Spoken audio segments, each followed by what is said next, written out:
Saudaraku, pemuda peduli Panti atau Triple P menyalurkan bantuan kepada korban kebakaran di Kampung Simpang 4 Rejowali, Kecamatan Ketol, Kabupaten Aceh Tengah pada Minggu 19 Februari 2023. Adapun bantuan yang disalurkan tersebut berupa sejumlah uang tunai dan pakaian yang layak pakai.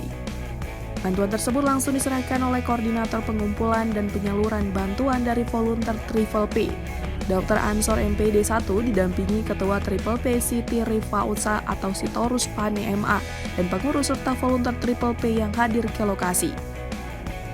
Uang tunai dan pakaian tersebut diterima langsung oleh Reja Kampung Simpang 4 Rejowali didampingi Reja Kampung Tengah beserta keluarga korban kebakaran.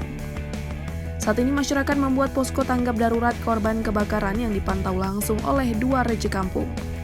Koordinator Pengumpulan dan Penyaluran Bantuan dari Volunteer Triple D, Dr. Ansor mengatakan, saat ini di lokasi mereka menemui sejumlah masyarakat melakukan pembersihan puing-puing sisa kebakaran. Kemudian posko yang dibentuk nanti akan menyalurkan bantuan pada korban yang terdampak.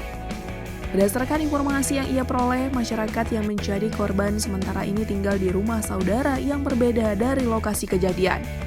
Ansor menambahkan, setelah mendapat informasi terjadi kebakaran yang menimpa masyarakat Aceh Tengah di Kampung Simpang 4 Rejowali Ketol, pihaknya langsung men-share informasi tersebut di grup volunteer Triple P.